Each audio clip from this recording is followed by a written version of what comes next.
নমস্কার বন্ধুরা, তোমাদের সকলকে আমার চ্যানেলে স্বাগত। আশা করি তোমরা সকলে ভালোই আছো। আবারও চলে এসেছি আরো একটা রেসিপি নিয়ে তোমাদের কাছে। আজকে আমি রান্না করব মুসুরি কলাই দিয়ে তড়কা। মুসুরি কলাই দিয়ে তড়কা কিন্তু খেতে খুবই ভালো লাগে। তো কি কি উপকরণ নিয়ে নিয়েছি আসো দেখে নেওয়া যাক। এখানে কুচিয়ে নিয়েছি পেঁয়াজ, রসুন, কাঁচা লঙ্কা, টমেটো, ধনেপাতা। আর নিয়েছি আদা, ধনে, জিরে, দুটো শুকনো লঙ্কা, গরম মশলা আর রসুন, লবণ, হলুদ। আর নিয়েছি কাসুরি মেথি পাতা, তড়কা মশলা আর দুটো ডিম। আর এখানে নিয়ে নিয়েছি মুসুরির কলাই। এখানে কিন্তু মুসুরি কলাইটা আমি 300 গ্রাম মতো নিয়েছি। খুব ভালো করে মুসুরি কলাইটা এবার আমি ধুয়ে নেব।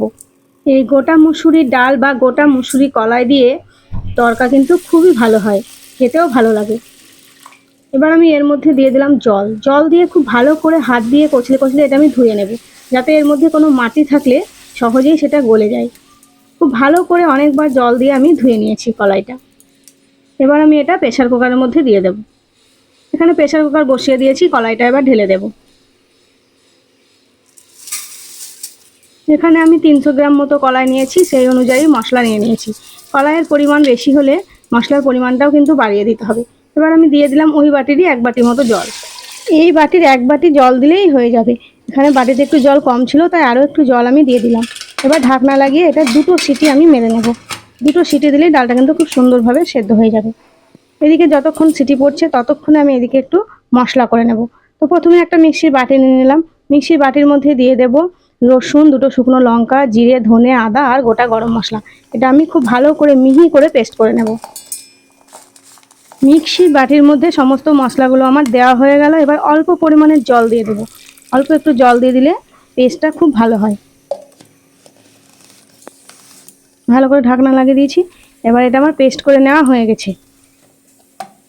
খুব সুন্দর কালার হয়েছে, মশলাটা দেখতে ভালো লাগছে। এইদিকে আমার 2টো সিটি কিন্তু পড়ে গেছে। 2টো সিটি দিয়ে কিন্তু মুসুরি কলাই ডাল খুব সুন্দরভাবে সেদ্ধ হয়ে যায়। এবার আমি গ্যাস বন্ধ করে দিলাম।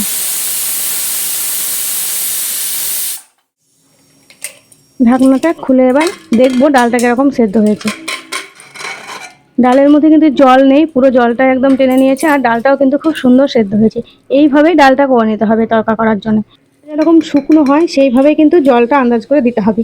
এদিকে কড়াই বসিয়ে দিয়েছি, কড়াইয়ের মধ্যে দিয়ে দিলাম সাদা তেল। এখানে আমি 75 গ্রাম মতো সাদা তেল নিয়ে নিয়েছি। আমি পুরো রান্নাটা সাদা তেলেই করছি, তোমরা চাইলে সর্ষের তেলে করতে পারো। তেলটা খুব ভালো মতো গরম হয়ে গেছে। এবার কুচিয়ে রাখা পেঁয়াজ, রসুন, কাঁচা লঙ্কা ভেজে নেব। এখানে পেঁয়াজ আর রসুন, কাঁচা লঙ্কাগুলো কিন্তু একদম ছোটো ছোটো করে কুচিয়ে নিয়েছি। তড়কা রান্না করার জন্য কিন্তু কুচি কুচি করে নিলেই ভালো হয় পেঁয়াজ রসুন। তো সমস্ত পেঁয়াজ, রসুন, কাঁচা লঙ্কা দেওয়া হয়ে গেছে। এবার নেড়ে চেড়ে এটা ভেজে নেব। এটা আমি ততক্ষণ ভাজতে থাকবো যতক্ষণ না সুন্দর একটা কালার চলে আসে। এটা একদম লালচে করে ভেজে নেব। বেশ কিছুক্ষণ ধরে নেড়ে চেড়ে ভেজে নিয়েছি। পেঁয়াজের কালারটা কিন্তু খুব সুন্দর এসেছে, একদম লালচে হয়ে গেছে। এবার আমি এর মধ্যে দিয়ে দেব কুচিয়ে রাখা টমেটো। টমেটোটাও কিন্তু আমি ছোটো ছোটো করে কুচিয়ে নিয়েছি। আবারও বেশ কিছুক্ষণ নেড়ে নেব যাতে টমেটোটা খুব ভালো মতো সেদ্ধ হয়ে যায়। টমেটোটাও খুব ভালো করে নেড়ে চেড়ে নিয়েছি। এবার আমি এর মধ্যে দিয়ে দেব বেটে রাখা মশলা। এখানে আমি আদা, রসুন, গোটা গরম মশলা আর দুটো শুকনো লঙ্কা বেটে নিয়েছি। জিরে আর ধনে সব একই সঙ্গে বেটে নিয়েছি। আর মিক্সির বাটিটা ধুয়ে একটু জল দিয়ে দিলাম। খুব ভালো করে নেড়ে চেড়ে এবার কষিয়ে নেব, যাতে আদা রসুনের কোনো গন্ধ না থাকে। খুব ভালো করে নেড়ে চেড়ে এটা নিয়েছি। এবার আমি এর মধ্যে দিয়ে দেব পরিমাণ মতো হলুদ আর দিয়ে দেব স্বাদ মতো লবণ। লবণ হলুদ দিয়ে দিলাম। খুব ভালো করে এবার নেড়ে চেড়ে নেব। মশলার কালারটা কিন্তু খুব সুন্দর হয়েছে। আর দেখো তেলটাও কিন্তু ওপর দিয়ে ভেসে উঠছে। খুব ভালো মতো মশলাটা আমার কষিয়ে নেওয়া হয়েছে। এর মধ্যে কোনো পেঁয়াজ রসুনের আর গন্ধ নেই। এবার আমি এর মধ্যে দিয়ে দেব ডিম। ডিমটা ভেঙে তেলের মধ্যে দিয়ে দিলাম। 2টো ডিমই দেওয়া হয়ে গেছে। এবার আমি মশলার মধ্যে ডিম দুটোকে খুব ভালো করে নাড়তে থাকবো, যাতে ডিমগুলো ভুজিয়ার মতো হয়ে যায়। এইভাবে ডিম নাড়তে থাকলে ডিমটা কিন্তু মশলার সঙ্গে একদম ভুজিয়া হয়ে যাবে। ডিমটাকে আলাদা করে ভুজিয়া করার কোনো দরকার নেই। তো এইভাবে খুব ভালো মতো আমার মশলাটাও কষা হয়ে গেছে, ডিমটাও ভুজিয়া করা হয়ে গেছে। এবার আমি এর মধ্যে দিয়ে দেব কুচিয়ে রাখা ধনেপাতা। আবারও কিছুক্ষণ আমি নেড়ে নেব। এবার আমি এর মধ্যে দিয়ে দিচ্ছি সেদ্ধ করে রাখা মুসুরি কলাই। মুসুরি কলাইটা খুব ভালো করে মশলার সঙ্গে একটু কষিয়ে নেব। এইভাবে শুকনো করে মুসুরি কলাইটা সিদ্ধ করে নিলে মুসুরি কলাইটা কিন্তু মশলার সঙ্গে একটু কষিয়ে নেওয়া যায়, খুব জল থাকলে ভালো হয় না। ভালো করে আমি এটা কষিয়ে নিলাম। এবার আমি এর মধ্যে ওই বাটিটা ধুয়ে একটু জল দিয়ে দেব।